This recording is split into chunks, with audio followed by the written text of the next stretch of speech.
it's Michael and Matt, from the other side of the room. And where's Reuben? can you ask if people can hear you? Because I want to. We need a sound check. Can everyone hear me? So we will look for some positive feedback on the chat. Not getting anything. Could be just the time delay. Are we here? Are we here? Chinese construction company. Yep, they can hear us. I'm coming over. If you hadn't guessed, Reuben's not here, and we're struggling a little bit. No, we're not. We had this all teed up, all set up a couple of hours ago, and then got a Matt new walked tech in and guy. went, where's the button gone? That was unexpected though. That was a little bit of a curveball. But look, we made it, and hopefully people can hear us. I'm astounded. Yeah, picture quality's a little low. Terribly sorry about that. No, Mr. this is Variable, absolutely. I'm the fact that you have picture at all is that's gold star to for a while there. I think we'd be adjusting the TV aerials and all sorts of things. We were way Matt back. volume down. I'm just gonna have to back away from the mic, I guess. Does that I'm a mean bit your too volume's enthusiastic, loud? and yelling. You need to turn it down, or does that mean How am I going to work out how to do that? I'll just move back. Is that better? Yeah. I don't know. Michael is basically not audible. Oh well, that's not a bad thing. Yeah, maybe you need to get closer. I'll back it up a I'll bit. start eating the microphone. We'll figure it out. Yeah. The fact all that we're good. here, I think, is impressive enough. We are. So how you been, mate? Yeah, pretty good. Yeah, really good actually. It's been an mate. exciting lead into the stream. Yeah. I'm impressed that we're here. Looking forward to Sydney. That should be a bit of fun just around the corner. It's only. I was thinking. Oh, yesterday or today. It's only a bit over a week away. Yeah, we're gonna have to get our skates on. Yeah. So most things have been organised. I Mm. believe most things have been organised. Yeah, well, I hope so. Yeah, I hope so too. It's been a bit of a mad scramble at the end. We thought we had plenty of time, and it's not been quite as much time as I thought we were going to have. I think that's always the case because we initially, last time we did this, we had about this much notice from the get-go, and we thought, we've got about 3 months this time. No problem. We don't need to worry about anything. Here we are, 10 days out, getting ourselves organised. Let me see if I can adjust your volume. Let me try. You can keep talking. I don't know if they're still complaining about it. Looks like Rubes is logged in. Well, like I said, that's not such a bad thing. Yeah. So the Scorpion was released last night. It was a sneaky, quiet release. So I don't know if you saw the video yesterday, Matt. I did, yeah. What was that all about? No images? Unreal. Mate, I tried, but it just... You could have at least printed some out and held up a picture. You've done an old school unboxing. Oh, dear. Is that better? I don't know. People, let me know. That's better. Hey, look at that. Odd job. Yeah. Okay. Unreal. Yeah. It was a case of, like, Reuben, and I know he's listening, so I have to be careful because I don't want to puff his ego too much, but he produces such a good quality photo with some of these things that it was embarrassing, the quality that I produced. So I just went, nah, we'll wait for Rubes to come back. Just describe it in great detail. Like if you're listening on Spotify, I actually don't know how I'm going to get this episode on Spotify, but if you are listening on Spotify, we'll have to describe everything in great detail. Yeah. So look, it was, it was the release you have when you're not having a release, I suppose, is probably the best way to put it. Oh, there was a bit in there, and I haven't even seen the. Has anyone seen the crowned Charles? Have we had a look at because they weren't in the video? No, I've had a look at them. Oh, you should have brought some down. We could have shown them on stream. They look like an uncrowned one with a crown on it. Okay, fair enough. Well, if you can imagine that, if you're on Spotify in your mind's eye, That's right. put a crown on your Charles, and there you go. Yeah, same. It's actually the other two that I like more. The cipher and the coat of arms. Okay. I think they've done a really good job with them, and there's such limited numbers that I reckon if I was trying to choose between the three, I would take either the cipher or I'd probably take the cipher, but I'd take either the cipher or the Royal Arms. Okay. Would be the two that The I Royal would pick. Arms is a nice design. That's been going for a little while though, because we had those in 10 ounce, didn't we? Once upon a time. I could be completely mistaken. I thought we had them in a larger size. And I wasn't expecting them in 1 ounce. I don't know. We do have some. We do have some larger sizes coming. Oh, very good. They've been held up in customs. Oh, shocker. It's just A real treasury type like- situation. I'll get the numbers wrong, but there's something like 10 boxes in the delivery, Yeah. 8 turned up, and the other 2 are still stuck in customs. Like, well, if these 8 cleared, why? In fact, there was more than 10. There was about 15 to 20. But if all the boxes clear except for 2, it's all the same paperwork. What the hell? So is this... I'm curious now, because obviously you speak with other members of the bullion community. Is this a BN specific occurrence, or do all dealers have the same issue? Is it just a universal thing that customs will give you no end of grief?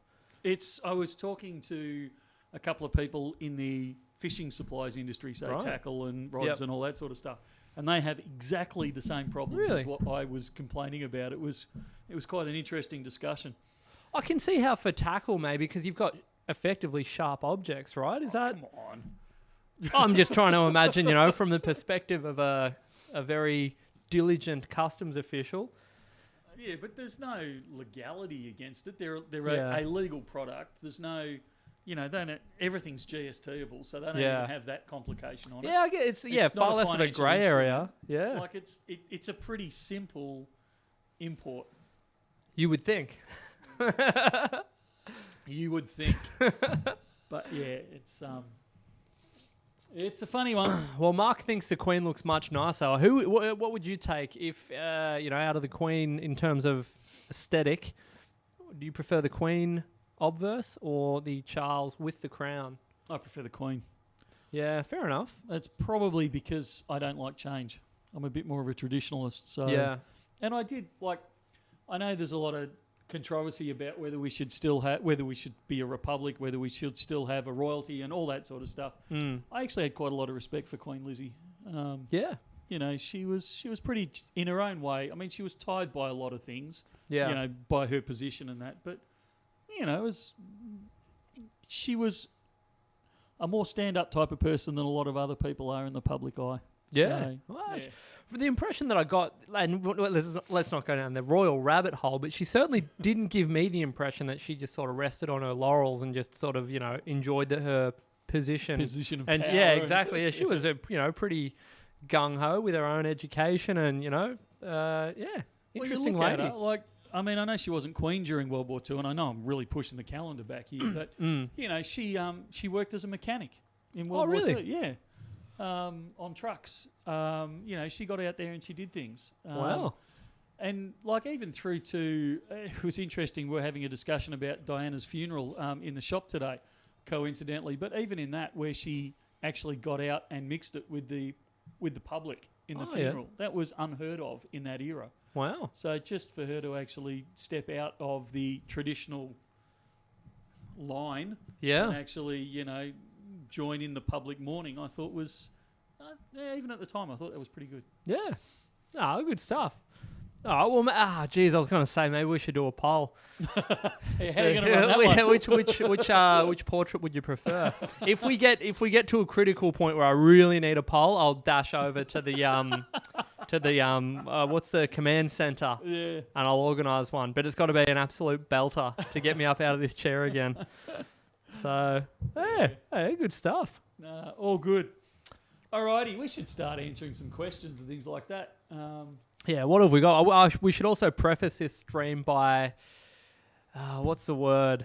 Informing the audience that we will be far more dependent on your participation. We will not have the benefit of Reuben filtering through questions and actively paying attention, and I think between the two of us we may struggle to keep up with each and every question. So if you've got any questions, feel free to submit them, and we don't really have an agenda this time around, so it'll be pretty not as much as normal, slightly comparatively casual, hopefully, which is good. I mean, we are missing Reuben, but it's nice to have something a bit casual. No one's cracking the whip this time round, so if you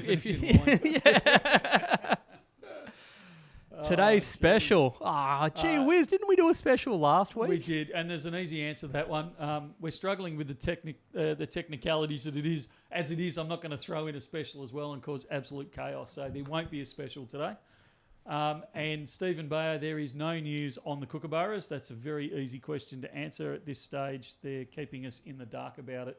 But they can't be too much further down the food chain because... Well, they're running out of year. Yeah, but I mean, we haven't done the quokka. We've still got to get that. And they're telling me that's still in Treasury. We haven't done the super pit, and that's usually before the quokka. We still haven't got the kilo kookaburra. Yeah. I honestly... I'm actually, and I mentioned this last week, I'm actually getting really concerned because we are really starting to push up against Christmas now. We've got a whole string of 2024s due to be released very, very soon. We haven't finished 2023. The last thing I want to see is, like we do releases Monday, Tuesday, Wednesday, Thursday because people just aren't going to be able to cope with that. Not even my I don't think anyone's going to be able to cope with that. How, in particular, if Reuben decides to go snowboarding that week, we're going to know all about it. But I'd love to do a roving reporter. I want to go to knock on the door at Treasury and say, what's going on here? What do you actually do here? Is this just one bloke sitting in an office with mounds of paper stacked to the ceiling and of stuff he needs to manually approve? Surely it's not that complicated because... Well, considering it's been legislated, like it's gone through... You can actually go online right now and on the government publications, you can actually see the description of the coin that's coming out. Yeah. So it's already been approved. So I don't know what Treasury is now approving. Well, and if it's the portrait of the effigy, I would have thought that'd be an easy one. They'd say, he's Treasury. So what's the problem? I don't know. If anyone in the chat works at Treasury, help us out. I don't want to be... What do you do? Exactly. I don't want to shoot from the hip and, what's the word? I don't want to rake you over the coals if, maybe it is far more complicated and involved than I think, but... Surely it's not. I can't see it being that complicated. Yeah, I don't know. Yeah, well, we'll wait and see. But, we've got some decent releases coming up then, but we don't have anything set in stone. You can't, fill us in and say... No, nothing I can talk about 2 weeks from now, watch this space. No, there's still... I talked to Perth Mint earlier. Yeah, it was earlier this week, and they said still stuck in Treasury. Right. That was their standard response. So I don't think it's a cover for anything. I don't think they're trying to hide anything.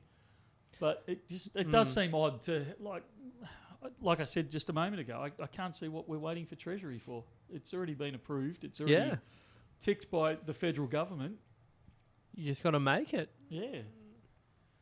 Yeah, well, wait and see. I'm curious to see how it all pans out because, like you say, we're running out of... runway here, and you're going to have to start, dropping releases. We'll see what happens, but we'll keep you posted as information comes to light. That's the one. So, a couple of things in the questions. The price of petrol. Oh, I tell you what, I got absolutely zinged. It was I think it was the most expensive fill-up I've ever done. And I just get about in a little I-30. It's a very economical vehicle, but... $110 to fill up and this was only 95. I'm not a premium operator. It's a killer. Yeah. And I run a very what's the word? In terms of that, on that front, I try to run a lean household. It's my wife and I and the little baby. So we only have one car, and that's intentional. We're trying to keep everything manageable. But even just filling up the other day, I thought, I don't know how, average everyday people that have even 2 cars, running with registration, insurance, all of that going up, and then fuel doing what it's doing. Yeah. What gives? I have to laugh though. When because I've got a Land Cruiser, that's $200 to fill now. So, jeez. Yeah, fortunately, it's not my everyday driver anymore. Otherwise, the price of our products would be going up quite a bit. But it's funny, I freak out when I fill the Land Cruiser. I don't bat an eyelid when I fill the aeroplane because it is what it is, and you just pay it, which is really stupid. But yeah, but you're not dealing with traffic, right? When you're flying around. Well, that's it, and you don't pay the taxes on. Like aviation fuel doesn't have the taxes that... Really?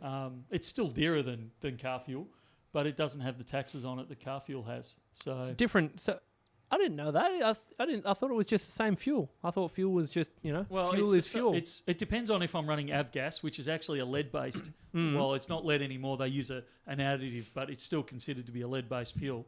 And that is quite expensive because it's a high-octane lead-based fuel, and it's very low turnover in this country. I don't know how we get onto these topics. It didn't take long, and Reuben's not here, so keep going. That's right. But my aircraft can actually, it's one of the few aircraft in the world that can actually run on normal unleaded. But I can claim, because I use it for work purposes, I can actually claim the road levy back. So it reduces the fuel cost on that by about 50 cents a litre. Really? That's what you're paying in taxes on it. Oh, there you go. I had no idea. Yeah. But so... Because it's not driven on the road, you can claim the road tax back on it. So that's partially why fuel's so expensive. Oh, because of my aeroplane. Yes. Oh, yeah, because you're using it all on your planes getting around. Jeez. Well, there you go. If you're concerned about the price of fuel, get a plane. I had an interesting conversation with someone that runs trucks, and I actually just saw Drogue there making a comment about trucks. They run 60 odd trucks or something. It is they've got a 67,000 litre tank on site to refill their trucks, and they held off on refilling the tank because the drop in price between the Friday and the Monday for them, when there was a correction in the diesel price, meant $6,000 difference to them. Holy moly! Yeah, but their fuel bill apparently is around $500,000 a month. Yeah, geez. All right, no, maybe maybe my problems aren't so big if I scale them.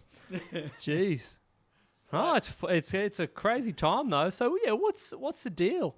What's the deal? I got to be honest. I don't. Yeah, I'll come back to Evergrande in a minute, Reuben, and the Chinese.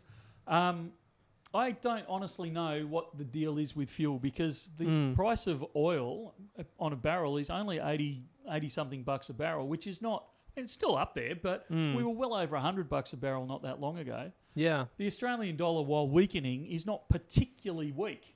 So I don't know. But the media, I'm seeing headlines: bloodbath, Australian dollar bloodbath. Oh, come on. So it's. You think they're taken to it with an egg beater? Well, I would never accuse the media of making a beat up. Yeah, I know.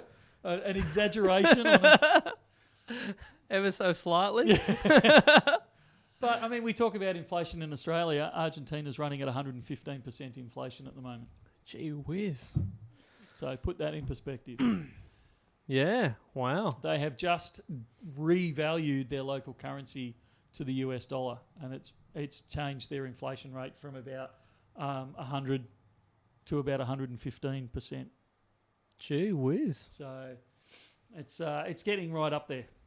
Yeah. It really is. Which is actually where I thought a lot of this discussion would go, and it hasn't. Where we're seeing inflation going up in, or currencies rapidly devaluing, like in Argentina. And instead of running back to gold, they've run back to the US dollar. Yeah, right. So I find that interesting. So you think there's perhaps a bit more faith in the strength of the US dollar globally than some commentators have speculated? Yeah. Okay. And where do you stand on that? If you were in charge of Argentina, you'd perhaps be looking more towards gold or something to back your currency? If I was in Argentina right now, I would be looking at anything other than a currency. Mm-hmm. Because of the manipulation that's possible in the market, because of you can do whatever you like to to any currency compared to the US, or the US to anything. If you've got a physical product in your hand, it doesn't have to be gold, but gold is the obvious easy one. It doesn't matter what they do, that lump of metal will maintain its purchasing power. So, if the US come out tomorrow with a really bad, announcement or something along those sort of lines, and all of a sudden the currency starts bouncing around again, if you own a precious metal particularly, but if you own a physical asset, you kind of go, well, I don't care.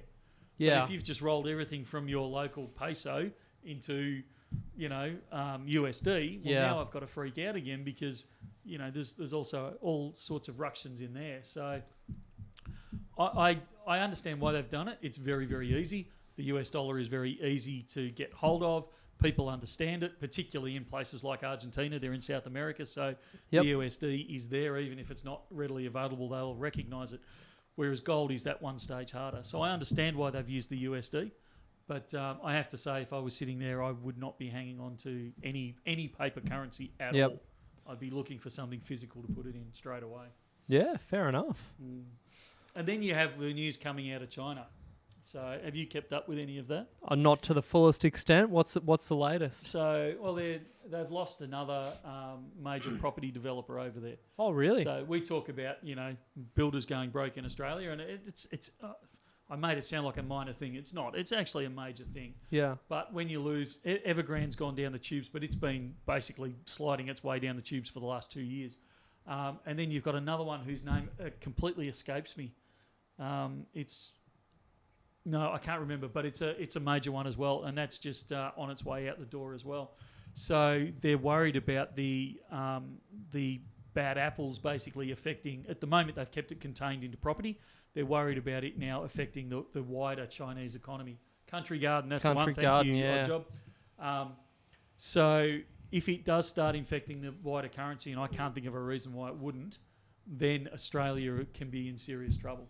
Because it will impact on their iron ore imports. It will impact on the cost of the goods and the availability of goods that they have coming out of China. So all of a sudden, all those cheaper products that we rely on and all those orders that we rely on to Australia to maintain our GDP, all of a sudden will start shrinking. Yep. You add all of that on top of the fact that they are now in a deflationary environment. Not only is China in a lot of trouble, but Australia could actually be. And I'm not trying to be alarmist here. It's I said the same last week. This is where you need to be alert but not alarmed. Yeah. It's certainly something we need to really start watching. How is it going to affect the price of gold? Mark Twain's asking there. Look, whenever we panic as humans, we run towards gold. So if it starts.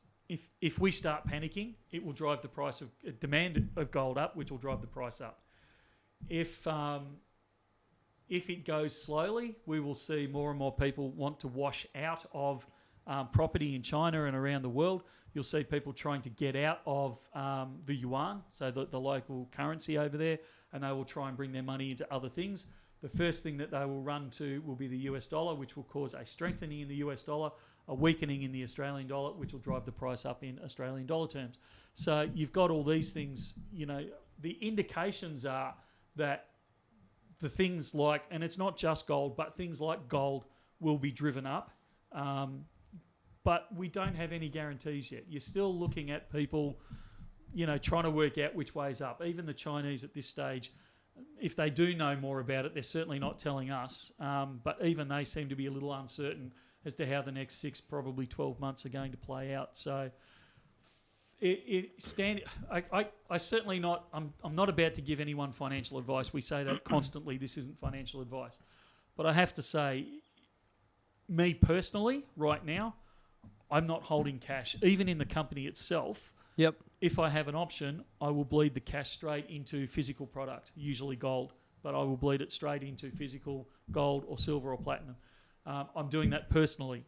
Yep. I'm not holding any, but I've never been great at holding cash. I don't like it. I've always tried to roll into assets. So, I'm not holding any of those things. And there's a part of it that are purely there because I don't want to hold cash because I don't know what's going to happen.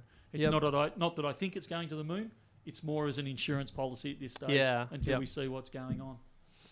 Well, it's interesting you say that. I had a conversation with a customer today or a couple of hours ago who was selling back some of his silver stack, and we were just chatting and he brought up the conversation, and it sort of ties in with a few weeks ago when we were talking about some of the extreme headlines from the Bullion YouTube community that can sometimes influence your decision making when putting together a stack.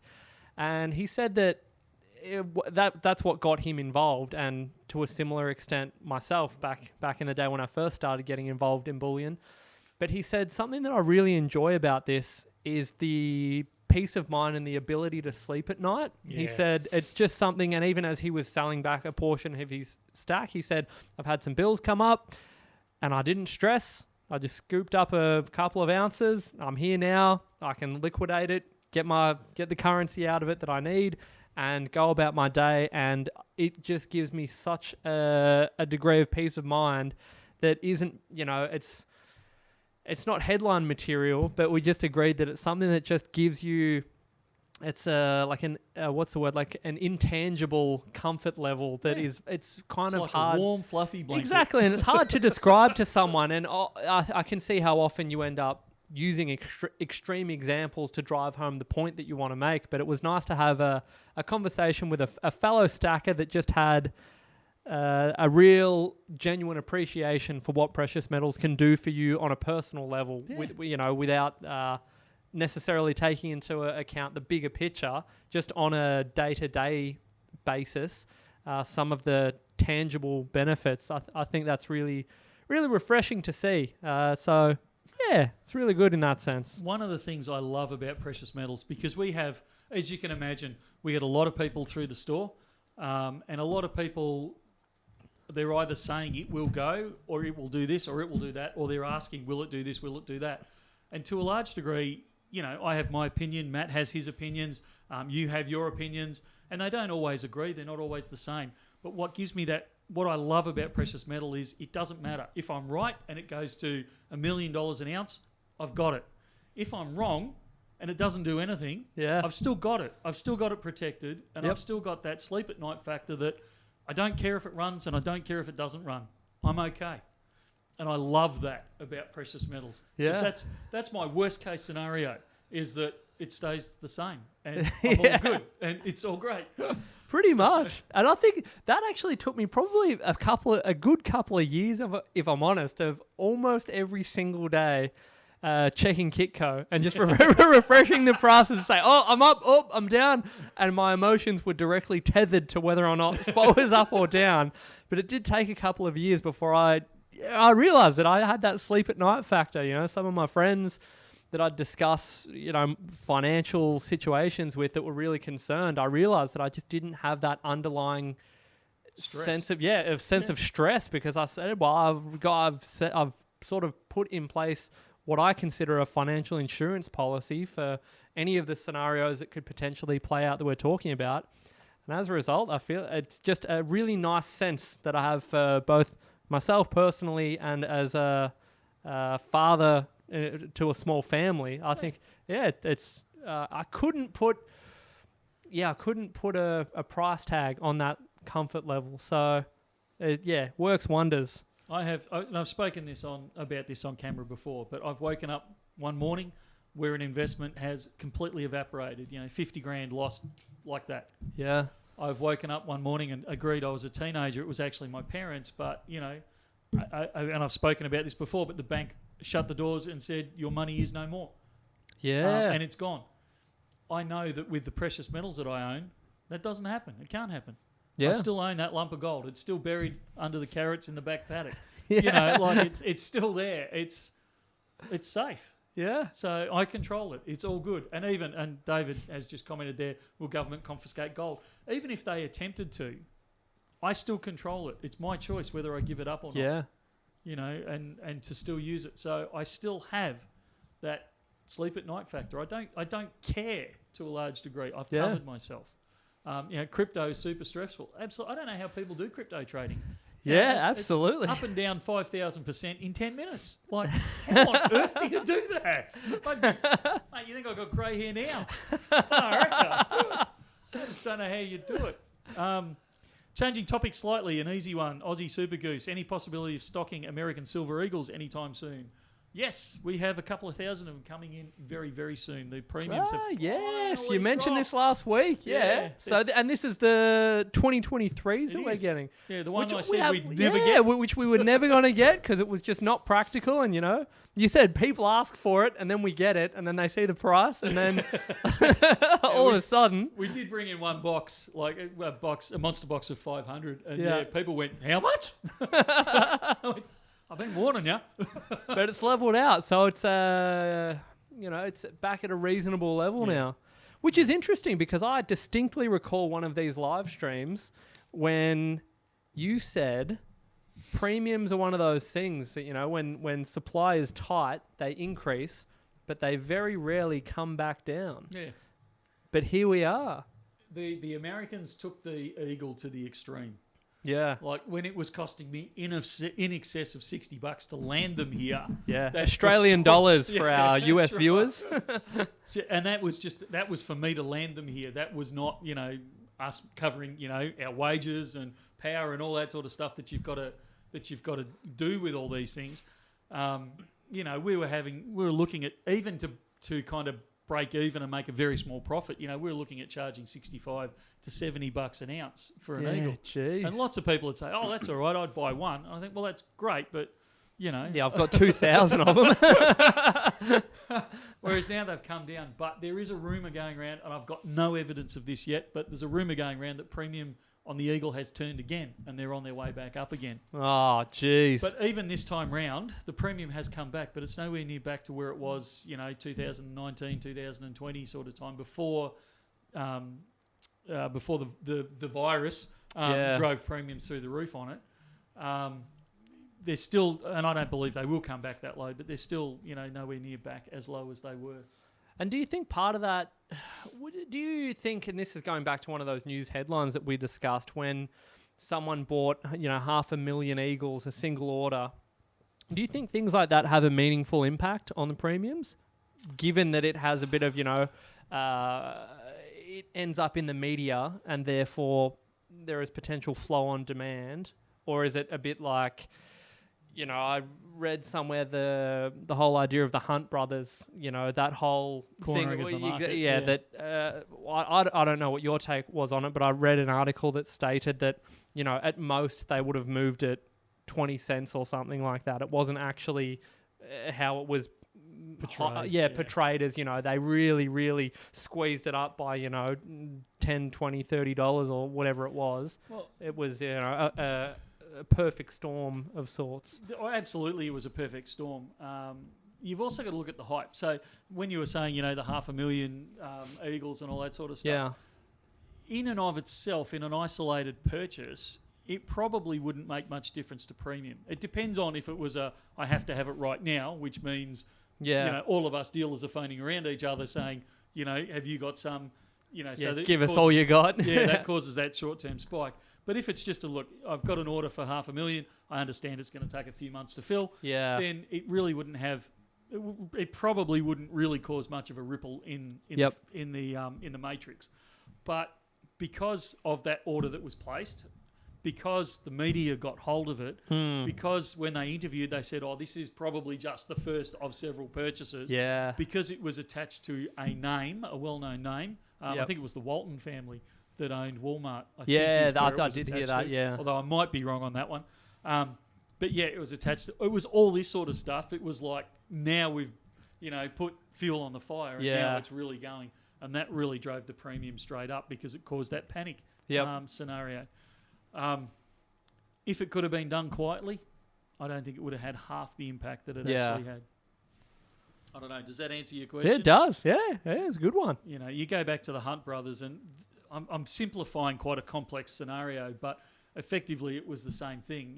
People started following this rumor, and then it got out of hand, and all these sorts of things. So, and that, while the Hunt brothers might have only moved at 20%, their activity created all this other vacuum around it, which drove it up, 100%, 200%, 300% sort of thing. So interesting stuff. No news on the copper bars at this stage, Kaiser. Don't know what's going on there. I'd actually kind of forgotten about them. There's a conversation going on about investigators and government stores and all that sort of stuff. Look, just to give you, I don't know, I might be grabbing the wrong end of the stick here, but I think from what I've seen out of the corner of my eye, people are worried about how much investigation bullion dealers do. Look, we are not paid investigators at the end of the day. When you hand your ID over, if that's required for a transaction, we are expected to try and ascertain the source of funds. So, you know, I'm trying not to be, not to upset anyone here. You know, there is an expectation of, you know, if it's obviously the source of funds are questionable, that we have to query it. But effectively, if we take ID and we're fairly certain of the source of funds, you know, there's not a public record that I can go to. It's not like the Australian Federal Police or anyone like that give us access to a certain database where we can actually punch in, you know, Mr. Bill Smith on Smith Street in Smithsville and actually, you know, bring up a database of information. It's a case of, well, I've got you, like, you seem a reasonable person. The conversation we've had's been, you know, fairly reasonable. You've handed over your ID. There's nothing else I can do. You know, I'm not about to start a royal inquisition into the transaction or anything along those sort of lines. And all bullion dealers are the same. You know, we don't want to go down that path, and we don't have the ability to go down that path, and we're not expected to go down that path. So we do make a big deal of the ID thing. People are quite concerned about it, but we are as concerned as you are, and probably more so. So, what's next to that plant behind you? I have no idea. Oh, who's that? Who is that? Oh, no. Somebody slid in a Collingwood player. Oh, geez. Scott Pendlebury. Who? I'm just reading the... I don't know who he is. Must be a footy player. See you later. Sorry about that, Adam. Tried our best. Oh, D Glass wants to know, is 2023 a good year for purchasing rhodium? Is any year a good year for purchasing rhodium? Should you be buying rhodium, Michael? Isn't there a wild spread on rhodium? Yeah, 23 was better than 22 for buying it. Wasn't so much for selling it. Yeah. It was up 20 grand plus end of last year. I am not. I spend more of my time trying to talk people out of buying rhodium than I spend trying to. Yeah. I was thinking last week, this is the oddest company I've ever worked for. Yeah. Because we spend as much time talking people out of buying stuff as Yeah. we do buy.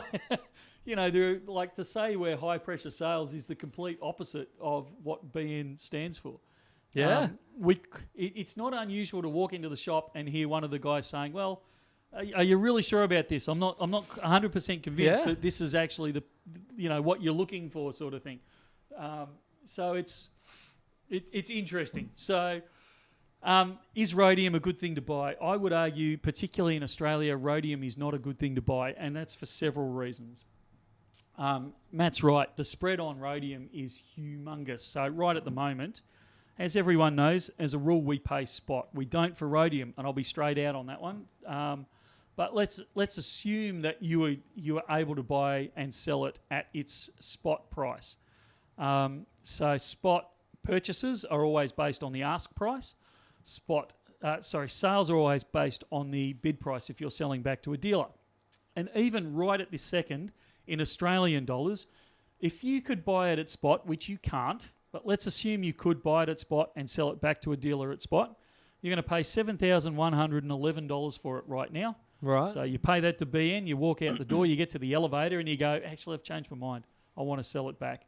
I want my cash back. Yep. So you walk back into BN and you want to hand it over. You hand it over the counter and you say, I want to sell this. You're only going to get $5,235 back for it. So almost instantly, you've lost almost $2,000 just on the spread.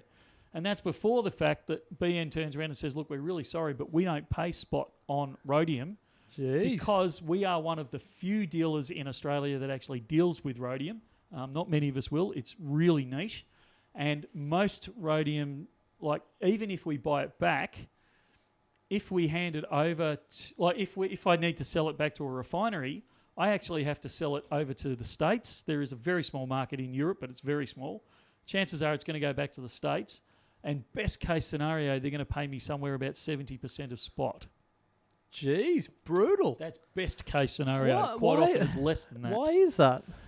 Because it's not something that is used commonly, even in bar form. Like if you're a jeweler, and I think I've got this right, if you're a jeweler and you're using rhodium to produce white gold or anything along those sort of lines, you're actually using a liquid form of it.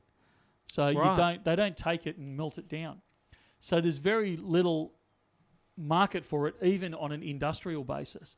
Okay. So, and very few people deal with it. So it's not something that I would buy. And I know there's been a couple of people who've been talking about gallium, and there was another one in there as well.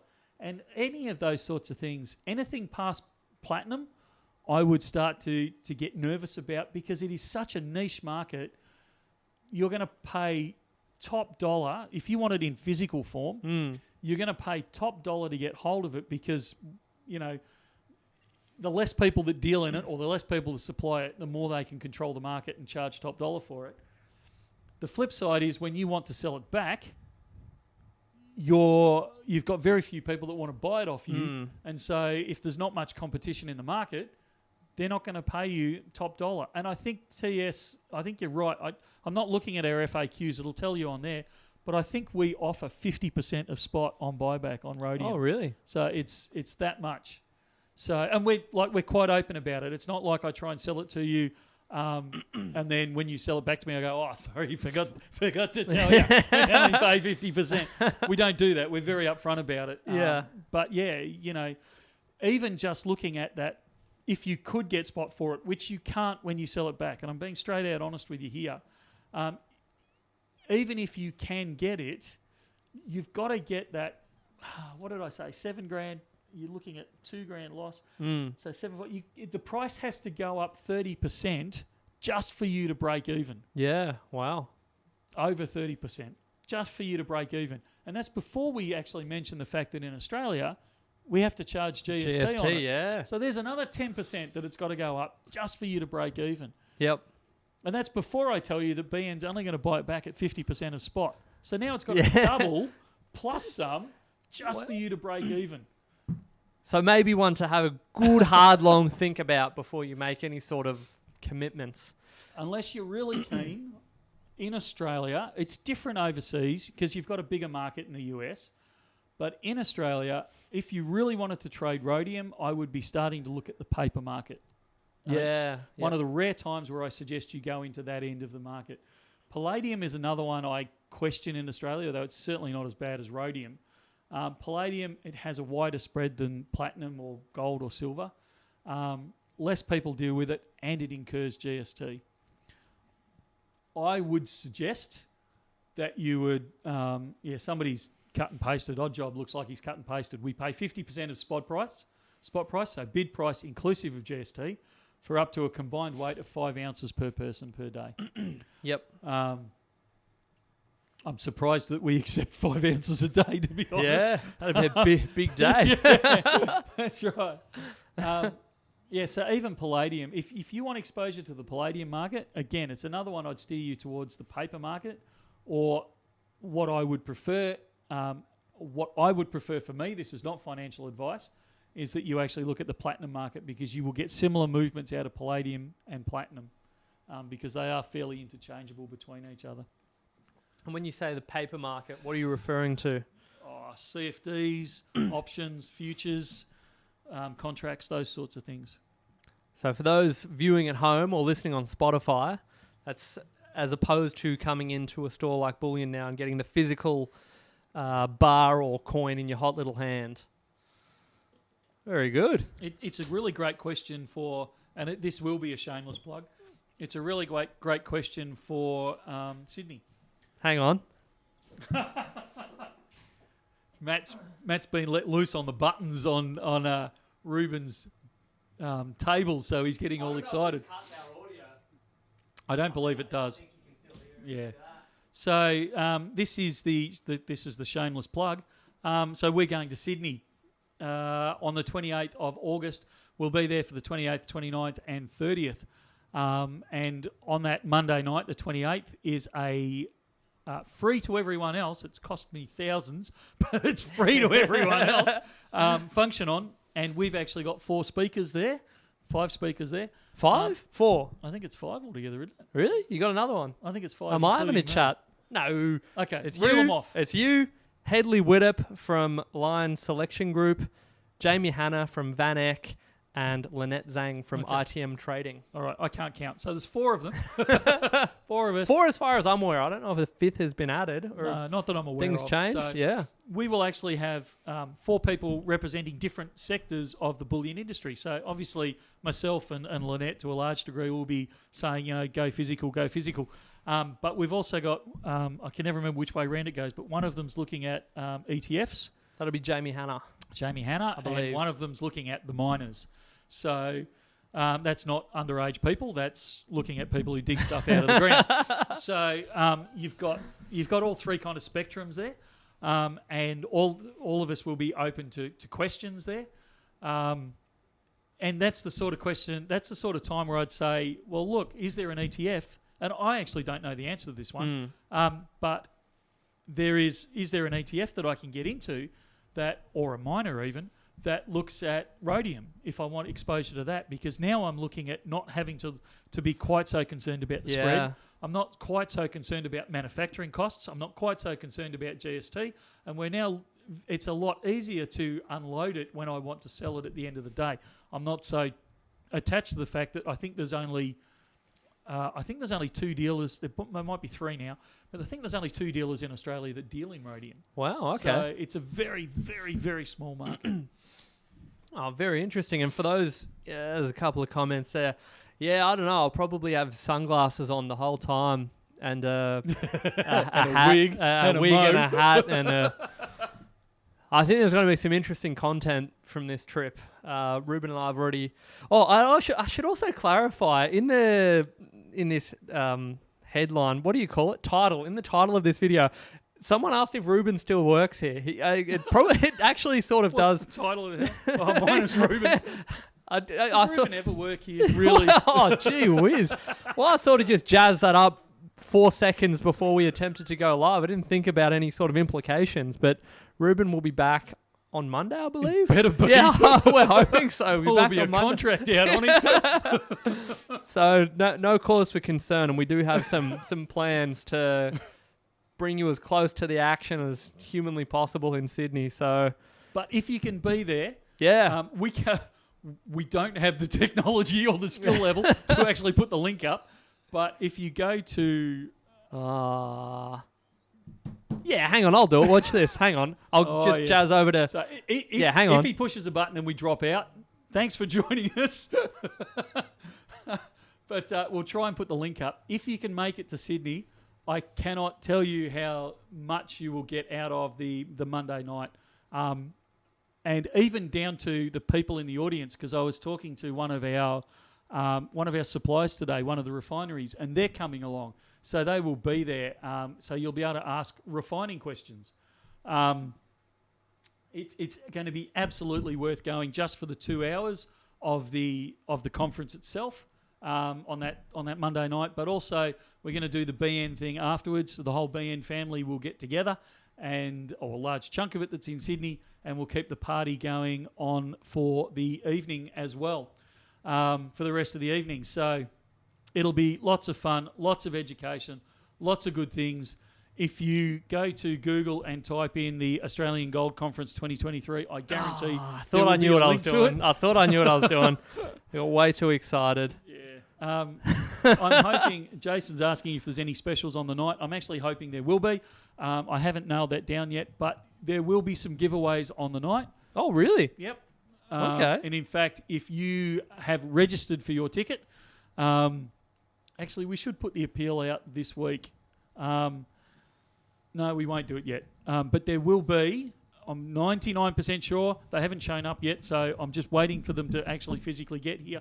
But we've actually produced a T-shirt for the event, a Bullion Now merch T-shirt that will be given to anyone who has registered for the event and shows up on the night. I'm not shipping them out. But yeah, if you can be there, it is absolutely worthwhile, and it's a money-back guarantee on the ticket. I'm trying to find the link real quick, and I keep getting golf events. I'm trying to. Maybe I'm hitting typos. Hold on. I will watch this. Did that work? Hey, there we go. Hopefully, expert. If you click on, hopefully if you click on that. Click on that link. Where does it take me? Is that it? Yeah, get tickets. Get tickets. So it's a free event. You still register to get your ticket, but you don't have to pay for it. So that's all been sorted. And yeah, look at that. I'm all over this. Mate, you're a gun. You're an absolute gun. Setting up a link for a golf event. That's true. All right. Oh, there's a disaster you wouldn't want me at. Yeah. All right. So it will be good. Look, the whole conference is really, really good, but particularly the free event on the Monday night, it's pitched at every level. And I don't mean that from a marketing perspective. And don't come along. It's not one of those things where we're going to say, right, you've come to the free event now. Pay an extra, sign up now. $800 and you'll get the special event. $50,000 worth of value for $800. You've just got to come back on another night. We're not doing any of that. There is no other than the 2 other days that the conference is on generally, but there is no event that we're going to be selling you to. There's nothing else. It is an information night. It's not the BN timeshare conference, it's nothing along those sort of lines. We're not even going to be trying to sell you things. There might be stuff there that I don't know yet. We haven't worked out the logistics 1 week out. Yeah, I was going to say, you're saying it like we've got all this time up our sleeve. It's not like we will probably have some form of a stand there, but it's more just in case people want to buy, a silver bar or something. I'm really hoping to coordinate with a refinery to do another BN limited edition bar while we're there. Yeah, that'd be good times. So we'll try and do something else. So they may be available, but it's not going to be a, buy, come and, buy our product event. It's just really, really going to be, this idea was brought to us. I thought this is fantastic. It's a great education event because we're all about the education. Absolutely, we'll sponsor it and we'll encourage people to go. But it's really just there to educate everyone on every level. There'll be beginner questions there. There'll be experts there. You'll be able to ask, a day one question, or if you've been stacking for the last 40 years, you'll absolutely be able to find your level of questions answered. So please come along. And there was a question in there from, I've lost it, from Paul, I can't pronounce the surname, Zabo. Zabo. Will it be streamed? Yes. Okay, because I thought it was... There is an official stream for the event. Is that correct? I think Reuben was going to sort that out, but he's not here to speak to it. Yeah, look, at this stage, my understanding, and Reuben will correct us next week, it's my understanding that the event will be filmed. We are going to hijack their filming, and we are going to try and live stream it to our channel. But there's no promises there. We will do our level best. Reuben will do his level best. My best will be staying away from it because then it won't happen. Yeah. I'll just try not to get kicked out. That's right. But we will do our level best to make sure that it is live streamed. But I was having this conversation very, very recently about why don't you just do Zoom meetings and all that sort of stuff. I still don't believe that you can beat being somewhere in person, face to face. Yeah, it's much better. Yeah. That's when all the best conversations had on our world tour as well, and I'm sure this event will be no different, particularly if you have a question that you're perhaps not comfortable asking in front of a crowd or, to a broader panel. I'm sure there'll be the opportunity to approach individuals. We'll be there knocking about after the event. You can come up and, chat with us one-on-one and ask you questions that way. And, I think you're right. There is no substitute for an in-person conversation, particularly when it comes to something like this. Yeah. You can ask anything you like, and we'll do our very best to help you out. I would assume it's going to be archived, BDK, so you could watch it later. That's my assumption. But again, I hate to cop out, but that's a Reuben question. But I'm pretty sure That's like the new stuck in treasury. Yeah. Well, Reuben will be able to answer these questions on Monday. But yeah, my intention is absolutely that it will be archived for future reference. If not, there'll be some sort of supercut. This time it'll be in a timely manner. Yeah. Within a couple of weeks, you'll see a Hollywood level production, supercut of us flying in and jazzing around, and it should be good. Matt being evicted again by security. Hopefully not. I think I'm on my last warning. I think we're going to have to sneak him in the suitcases as it is now. We'll see how it goes, but we'll do our best. Yeah. All right, back on topic. What else is happening in the chat? Any burning questions? Yeah, they want to know if you'll do an OnlyFans stream, mate. Not this time round. Like I said, I'm just going to try and stay at the event, stay in the venue. Who knows? Oh, what a disaster. Sydney's a big place. Anything could happen. An update on platinum analysis. Look, I haven't given an update on this because I'm still a firm believer in it. It's a longer term play. It's still going to take, and I keep saying this, it's still going to take 2 to 5 years to play out. And I reckon we're about 18 months into the first time I said 2 to 5 years to play out. It's not moved, if I'm honest, it's not moved up as quickly as I expected because we've had other headwinds knock it around. And we may still get more headwinds knocking it around. If the world does go into a recessionary environment, which I would argue it's teetering on the edge of, there's certainly some good signs out there. But there's some certainly dodgy signs out there. That was terrible English. Yeah.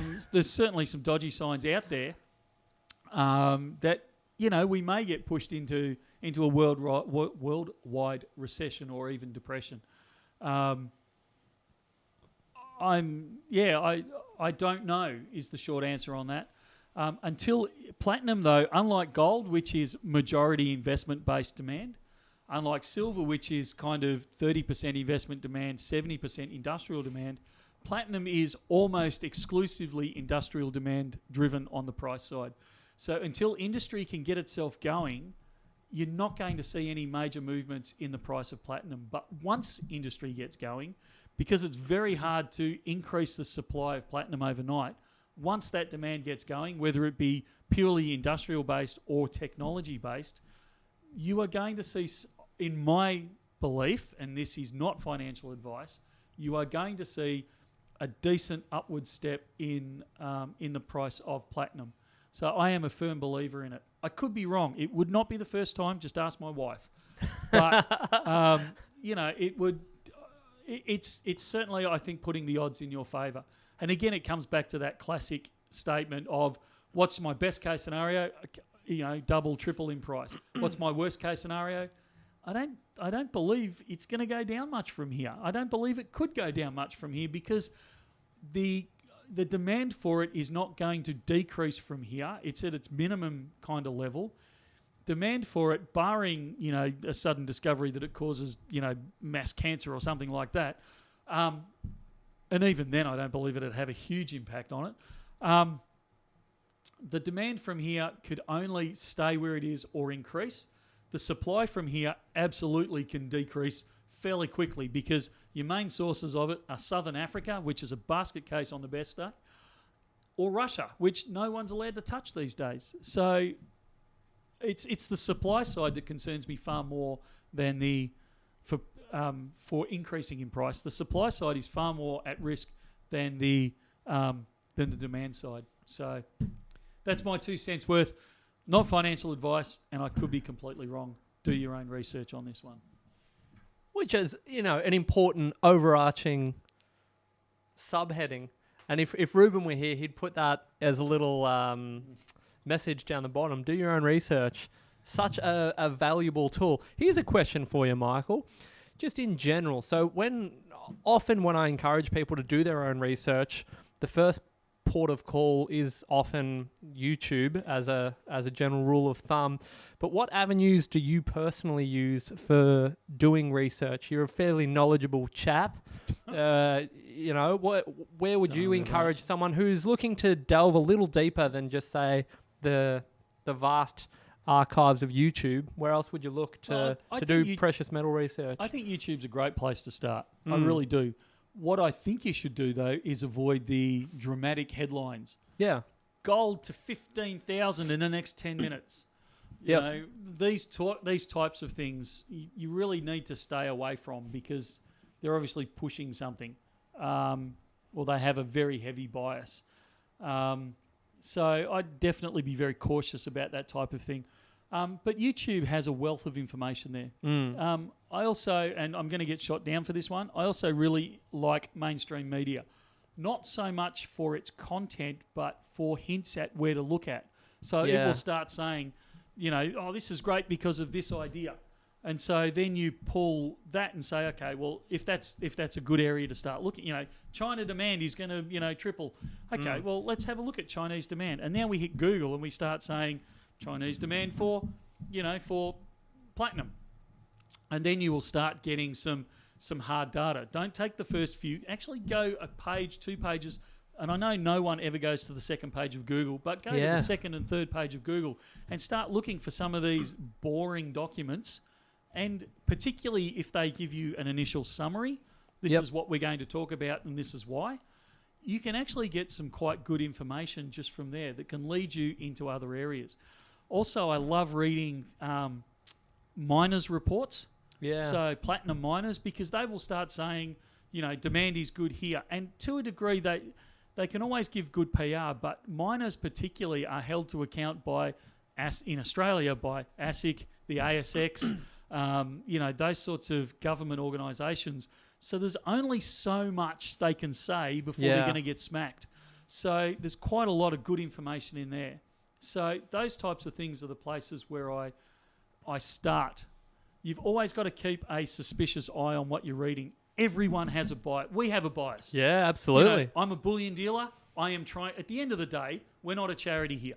We are a company that makes money by selling bullion. So you've got to understand that consciously or subconsciously, I have a bias. I am trying to sell you the metal at the end of the day. And for all my good intentions of all sorts of things, and the fact that you might think I'm a good bloke, at the end of the day, that inherent bias is there in the information that I'm giving. Doesn't make it wrong. It just means you need to be aware of it. And it's the same with anything else you're reading or watching or digesting. And I can't overemphasize the value of reading articles that totally disagree with your point of view. Yeah. Because you need to know why you believe what you believe, why they believe what they believe, and is there any merit in what they're saying. Test, you know, we come back to that old saying of, you know, iron sharpens iron. You need to clash up and rub up against these things and go, I don't agree with you, and this is why. And have an intelligent conversation with yourself about it. Don't go, oh, well, you're obviously wrong because I believe shut this. down, put the blinders on. Yeah. But say, okay, well, why are you saying that? Why am I saying this? Oh, hang on a sec. I hadn't realised that. Yep. I need to have a think. Need to do a bit more research down that line. Or alternatively, actually, that statement is wrong because of this. Yeah, okay. I'm actually fairly firm in my belief. I get why they're saying it, but I think they're wrong, and this is why. So don't be frightened of reaching things that are the opposite of what you actually think.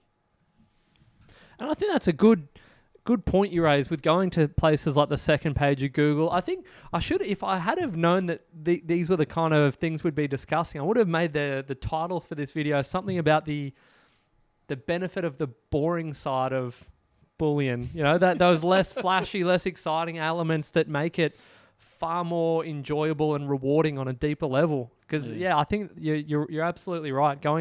Scratching the surface a little more and being a little skeptical at times can pay off in a big way.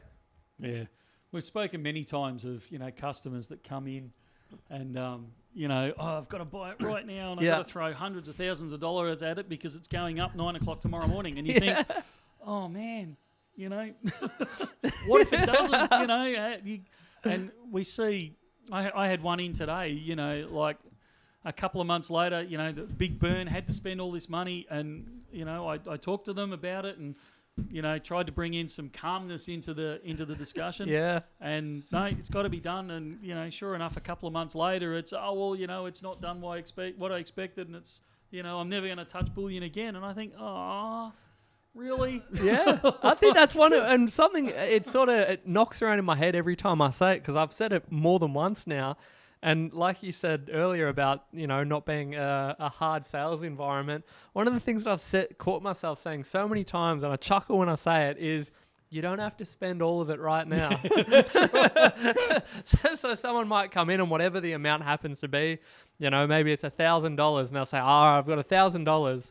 And that'll be one of the first things I say. Okay, you don't have to spend it all right now. You can take your time. You can think about it. You can buy one or two things, have a think about it, come back next week or whenever you want. Yeah. But I also see that other side of it, and obviously we witness it firsthand when people are all fired up and it has to be right now, and it's all happening. But yeah, the flip side of that is also, if you've made a decision and this is your decision, then do it. Don't delay it.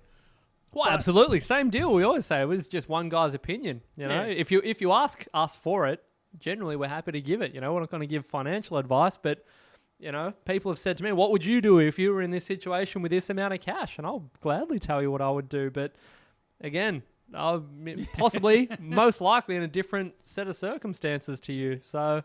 Yeah. But it always stops people when they come in the door and they say, I've got to spend it right now. And you go, well, do you? And they come in like, hang on. I was under the impression it was now or never. Aren't you meant to want to take my money? Well, obviously we want to take your money, but are you sure about this? Yeah. And they kind of look at you like you've grown a second head. It's Well, it's the last thing you expect to hear, right? Because that's right, from a sales rep. Think about this before you throw your money at me. Yeah. Yeah, but you've already sold me on it. Yeah, that's right. That's a good question from Greg Clark. What is the update and what is the deal with the metal analyzer that we were talking about? We have to do it next week. Yeah, lock We it have in. to nail Confirm. it all Yeah, down. we've got to 100% get that going, because I had a lot of fun playing around with that, and I was amazed at how good it was for the price. Like, I was pricing a new XRF yesterday, and I'm looking at 35, 40 grand to tuck away a new XRF. Yeah, and wait, another one. Don't we already have two? Yeah. Another, well, because that other one's in service. So yeah, okay. So I got one in service, and I'm sitting here thinking, hang on a sec, if the other one packs up, because XRFs can't be serviced in Melbourne, they have to go to Sydney to be serviced. Hey, I know a couple of guys that are going to Sydney soon. That's right. There's a video opportunity, I think. So, I'm kind of thinking, well, this is all really good, but if Brett phones me and says the XRF's playing up, I've dropped it and you wouldn't read about it. It's on the blink. What do we do? So I'm seriously contemplating a third XRF, which is just pure insanity, and I'm quite happy to admit it. Yeah. But those analyzers are we haven't done pricing on it, but I think Reuben said somewhere around about the $2,000 mark, Australian. Yep. For $2,000. And the peace of mind that can potentially give you. Oh, right. Now this really does feel like an infomercial, but wait, there's more.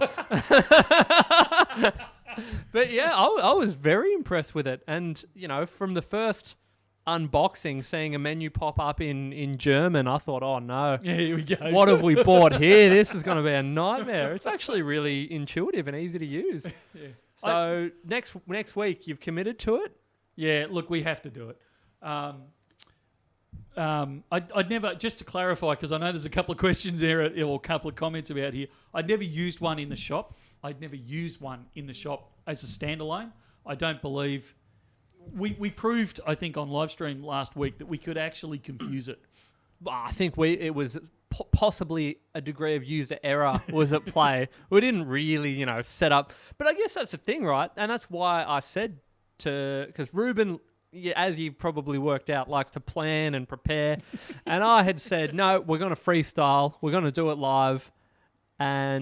But I guess that's how you use it. That's how you just about had kittens over there. Yeah, he wasn't thrilled about it. And funnily enough, that stream fell over about halfway through. In the middle of that testing, the whole thing disconnected and we went offline. But what was my point? What was I saying?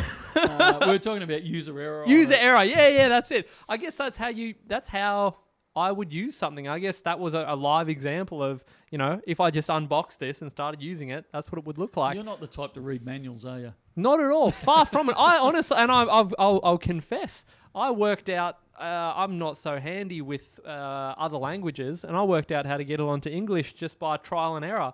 Reuben pulled out the manual, and I said, don't worry, there's 4 or 5 options. Surely one of these will get us onto English. And off we went. And that's a good question from GR. I don't know if it'll struggle with a PCGS slab. I would assume it would, but that's an assumption, not a...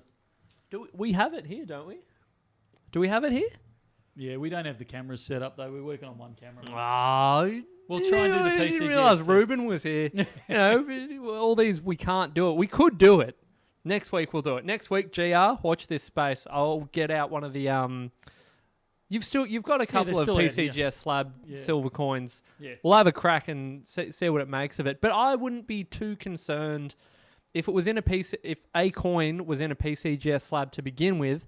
I would just look up the serial number on the PCGS website, and that would give me a reasonable degree of confidence that what I've got there is fair income. Plus, just having a look at it, that'd be a big effort to fake a coin and fake a PCGS serial number that links up with a coin that looks similar enough. Geez, yeah, that could be a video in and of itself. Yeah. But, yeah, something to think about. The thing I think I liked most about it was the fact that it actually recognised some coins. So you that was nuts. It was a Krugerrand, wasn't it? Not a Sov. And it actually did a came ducat up as well. Yeah, that's right. Yeah. Actually wrote underneath, you know, Krugerrand or ducat or, you know, whichever one it was. So not only could it test that it was okay, but it could actually tell you what it was. So it must have a scale component to it. It must be able to weigh it as well. I'm assuming so. I've never actually gone... I haven't had chance yet to actually drill down and see how it's exactly doing its testing. But I got to say, on initial mucking around with it last Friday, I'm super impressed. Didn't Reuben and Mark meet at the World Money Fair? In Germany, possibly. Well, we need to get the head honcho on for a stream so we can roast him with all these questions. Then we'll be real experts on the subject. Yeah, sounds like a plan.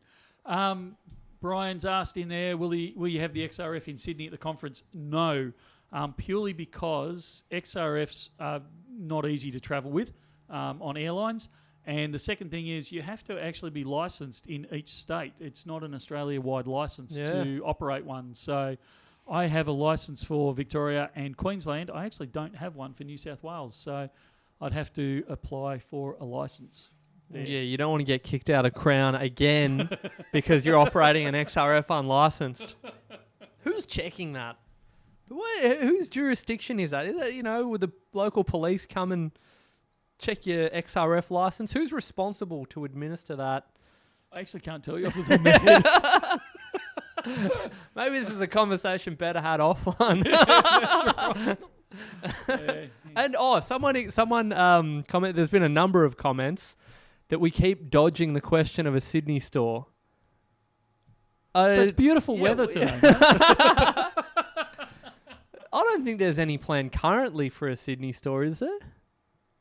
You're really trying to push me on camera? I don't know. Is there? Sydney's... let's move down to Victoria. Much nicer. I don't know. Sydney's lovely to visit, but putting a whole store there, gee... We'd go to Tassie before that, surely. That's where the weather, everything. I was thinking about that this morning on the train in, actually. Seriously? How disappointed I was that my wife's from Sydney because I have to go for a visit. 10 days I have to go there, and I thought, if only she was from Tassie. Just imagine that. 10 days in Hobart. Oh, that'd be a dream. Oh, it's a beautiful place. Love Hobart. So that's a good way to dodge the question again. If we had a store in Sydney, we'd absolutely get the licensing. And I think someone threw it up, and I think they're right. Simon the Great, it's WorkSafe, I'm pretty sure, that administers it. Oh, okay. So all it'd take is a WorkSafe inspection. Yeah. And I'd be answering questions I really don't want to answer. So, yeah, we'd have to get licensed. But, I mean, it's it's not a big deal to get a license to operate one, but it's just something else you got to do. Yeah, and more paperwork. Yeah, I don't have it, so. Did we look at selling the Sigma, and if not, why? Yeah, what's the story with that? No particular story with it. I think I believe there is someone that sells them locally, the Sigma. The Sigma's a good piece of gear. So, for those that are unaware, a Sigma is another metal analytics device, a portable device that's popular in the stacking community. Bit chunkier than the one we've got, and that's actually one of the reasons I like this one. It's because it's incredibly portable. It would fit in a large pocket. You wouldn't put it in the pocket of a tight pair of jeans or anything, but if you're wearing your cargo pants, it'd quite easily fit in your pocket. Absolutely. So I really like it, but that's not to say the Sigma is not a good one. I think the Sigma is actually fantastic for its price. We have a gentleman that comes in semi-frequently and tests everything with his Sigma. And it's pretty rare that it trips up. Yep. We have tripped it up. Like the second or third time he brought it in, I asked if I could, give it a workout, and I did manage to trip it up, but it took quite a lot before we actually got it to trip up. Yep. So, very impressed with the Sigma. Yeah, good stuff. Only Sigma original. There are a couple of different types as well. As far as I'm aware, the one that we've been doing the tests on, that it's just a one product. It's not an offshoot of a pro series or something like that. No. It is what it is. Yeah. Very good. And it is very good. We need to start wrapping up, mate. You joking? No, We're just getting comfortable. Yeah. You kidding me? We don't even have 100 likes yet. Jeez, come on. We haven't done a poll, haven't got 100 likes. We'll start wrapping it up. Yeah, geez, nearly 4 o'clock. It is. I'm shocked. I was a little... I wasn't that apprehensive, but I thought, geez, without Reuben... And without a 15-point plan for what we're going to do for the day. Reuben keeps us in check. He's good like that. We can bag him out while he's not here, but he's actually... he gets roasted while he's here as well, so nothing's really changed a great deal. Mortified Stacker, there are some gold buffaloes, not silver ones. We've just received some gold buffaloes, so you'll see those go up next week. There's also something we haven't had for ages, and I love them. The Kit Kat bars. The Valcambis. The Valcambi Kit Kats in gold and I believe silver. I've certainly ordered the silver, and I'm pretty sure they're in this load. I don't think we've ever had those in silver, have we? Yeah, we had the 100 grammers. When I say a little while ago, it was a while ago. But yeah, we've had those. Look, premium on them is not cheap. Let's be straight out honest. It's far cheaper to buy a Perth Mint 100-gram gold bar than it's going to be to buy one of the Valcambis. But something a bit different. I don't have any 1-gram gold maples coming in yet, Reuben, but we should be getting some in fairly soon because they are great, particularly the lead into Christmas. People love getting those. Yeah. So we should get some in very, very soon. The Bulls of Clarence currently sitting at Flaming Customs. They're one of the ones that's blocked up there. Who would have thought? We'd never have guessed. Don't get me started on that. When are we going to see the new lunar design? August, we're meant to see that. Hang on. Yeah, if I check my calendar, so we don't have a set date? Nah. Mate, we don't even have a set year at this point. This is nuts. Goat, 66 rounds. I wouldn't say they're hen's teeth, but they're certainly not super common coming through the door because people love them. And if I'm 100% honest, if I had a stack of 66 rounds, A, I wouldn't sell them because they're great. Yeah. But B, I wouldn't sell them to a bullion dealer because you will get more for them on the open market. So I know I'm shooting myself in the foot there, but that's just the honest opinion on that one. The Brumbies, I haven't heard anything about, partly because they're probably stuck in treasury. The other part is because we don't actually get access to those. They're exclusive to an overseas dealer who allows one of the other Australian dealers to have some. Scratch and dents, I've seen a couple of those go through, actually. Ads must be listing some scratch and dents.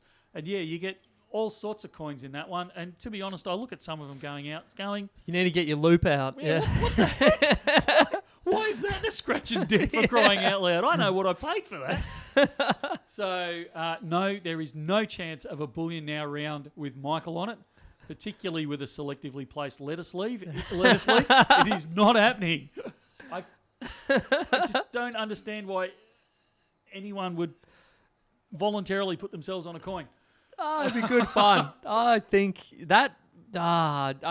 we're at the end of the stream. I can't be bothered walking over to the other computer, but I would have put up a poll for that. I think you would have seen a resounding yes. No, It'd be good.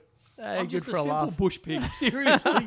There you go. That'll Happening. be in the legend written around the sides. That's my logo. I'm just a simple bush pig. Excellent. Perfect. Yeah, in the bird bath just to top it off. Yeah, that'd be right. Yeah, look, that's not gonna happen. Very good. Yes, I can't pronounce that name because it's in another language, I assume. But ever thought of contracting Perth blokes to source hard to get Perth mint coins?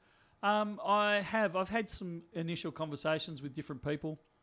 It has got to a point which I think is insane, where I got to admit the leading place for a second Bullion Now shop would be Perth, which is insane, and purely to put it there, just so we can actually get better access into the Perth Mint and get it shipped to us faster, which is just ridiculous. But that's kind of where we're at the moment. That could be good. We can do live streams and have the Perth division come up on a little window. That could be fun. Goat, I've got to admit my Perth geography is not flash. So out of it's literally thousands of times I've been to Perth, I've left Perth Airport, I think, 3 times now over the last 50 years. Oh, yeah. I was going to say, you've left it. Yeah, that makes sense. So I used to fly into the airport, spend anywhere from 15 minutes to 5 hours there. Yeah. Not leave the airport and fly the plane back out again. So I know it from the air quite well, but actually on the ground, I absolutely know the river you're talking about, and I know where north of that is, but I couldn't tell you if that was a sensible place for a shop or not. We'll look into it. Yeah, it could be a bit of fun. Next time we're over there for the next world tour, we'll scope it out. All right, 87 likes. We're nearly there. 13 more likes, and then I'm going to bed. Silver buffs are certainly on the list to source from overseas. We did try fairly recently, but I balked a little bit at the premium. I probably should have got them, but I was just being a bit of a tight ass on the day, so I apologise for that. They probably should be on their way, but they're not yet. Are the buffaloes, and this may be a silly question, it's not the US Mint that produces those, is it? It's a private, is that Sunshine? There's several, Sunshine does produce them. There's several mints that actually produce the buffalo over there. It's a bit of a generic design. Yep. Beautiful coins. Great, cheap alternative. A little bit like the Australian kangaroo, but they're not. Yeah. They're a round. They're not a coin. Yep. So they're not backed by any government. So Pressburg Mint, look, I wouldn't hold your breath on those. They are a more numismatic bullion coin than anything. What they produce is absolutely fantastic. Absolutely brilliant. Would we bring it into Australia? We probably would, but it's certainly, I don't think it'll be this year. It'll be after I hopefully go to Germany next year and talk to them at the World Money Fair. Yep. If there are any Choc Sultanas, I will be grabbing them. They are a major weakness for me. Good stuff. There are some actually behind me. Yeah. Now. I'm trying desperately to not eat them. At least on camera where my wife might see it. The Kiwi bullion coins are hard work.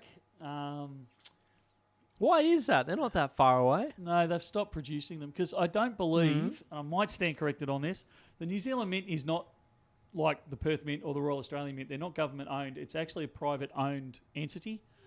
Right. I don't think there are any manufacturing facilities for bullion in New Zealand. I may stand corrected on that. And so it's all outsourced overseas, and there's not that much around under the Kiwi bullion Right. Side. So very disappointing. Jamie Thomas, we keep dodging. We don't dodge anything. We just can't keep up. Lack of little red bags coming out. What gives? Emma. Yeah, You in the chat, Emma? Yeah, I have to take you up on that, Em. They certainly should be going out. I don't understand why they're not, because I'm certainly buying them by the truckload. I think the next lot we're looking at actually is coming in a 40-foot container. Wow. Like, yeah, so there's no shortage of them, Jamie. There's more than enough to go around. Yeah, if you're ever in Melbourne, you can drop in and load up a Woolies bag for you. You'll be sorted. If you're ever wondering if you can have a one of the red bags, just put a message on the notes section, particularly if you're placing an online order, or if you're over the phone, just tell them and they'll write it in the notes. Just say, please include little red bags, and we'll absolutely put them in there. I know the guys, they don't not send them out, but sometimes they don't want to drown you in them either. And we quite often get people coming in saying, I've got enough of your red bags at home. I don't. You actually had that conversation today. Yeah, the guy said, I've got plenty. You still snuck one more on him. Come this far. So we're certainly not being stingy with them. I don't know why they haven't gone out. I'll have a word to the shipping team to see if there's any reason they've been holding off. Yep. But considering the vast majority of the overflow is stored down there, I can't imagine them not having plenty to send out. Yeah, absolutely. And odd job, if I remember, I will absolutely bring some to Sydney. Yeah, and some pens as well. There'll be some Swish pens going around. Yep, so we have look out. The BN pen. You can certainly request one of those as well.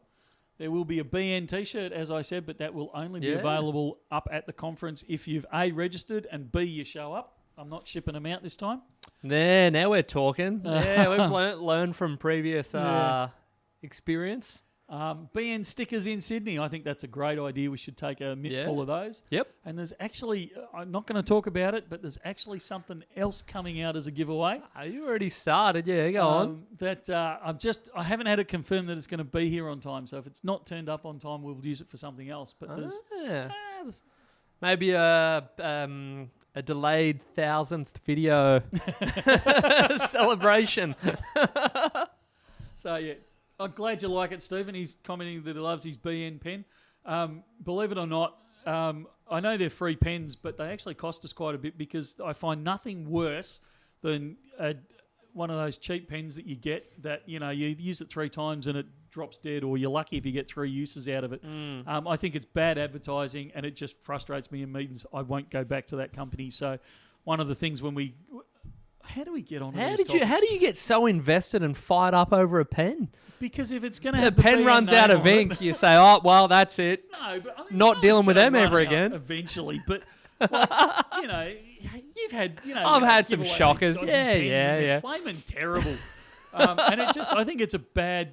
I think it doesn't do the company justice when they're sticking their name on it. So if we're going to put a BN name on it, let's get a decent pen. So they actually do cost me a bit, even though we buy them by the pallet load. They still cost me quite a lot of money. But if we're going to give away a pen, it's got to be a flaming good one. Jeez. Next up, a BN quill. No, you can't refill. But if you've got one and it runs out of ink, I'm quite happy to replace it. Yeah, put a note on your next order. Emma will send you another one, plus a bag. Yeah. Look out. Alrighty. I think we've absolutely solved all the major issues of the world in this stream. We're down to discussing the pens.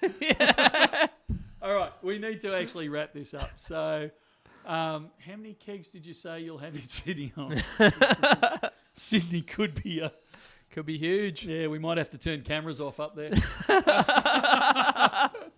All right, we are going to draw it to a close. So save your questions for either next week or for the Sydney gathering. Yep. Again, thank you very, very much for joining in. It's always a great honour to have so many people kick around with us. Thank you for the likes. We're at 99, mate. 99. Wow, that's near enough is good enough. So thank you for the love that you send down here. We incredibly appreciate it. Heaps of good things coming up next week. Thank you for having the patience for putting up with the dodgy camera work that has occurred over the last week while Reuben's been away. But yeah, lots of good stuff coming up next week, and certainly Sydney the week after. Yeah. Monday, Tuesday, Wednesday of the week after. So goodbye. 111 likes. Cheeky people have been holding off. They wait until the very end, but I appreciate it. We've cracked 100. I'm going to have to walk over there, so you're going to have to just entertain everyone for a sec before I end this. Unprofessional. I actually don't know how to end the stream either, so it's been a pleasure. Have a lovely weekend, everyone. Give us a sec. So you might be, we might be live streaming until Monday when Reuben arrives, just to turn it off. But yeah, thanks everyone, and hopefully, if Matt can work out the exit button, are you there, Matt? No. Oh no!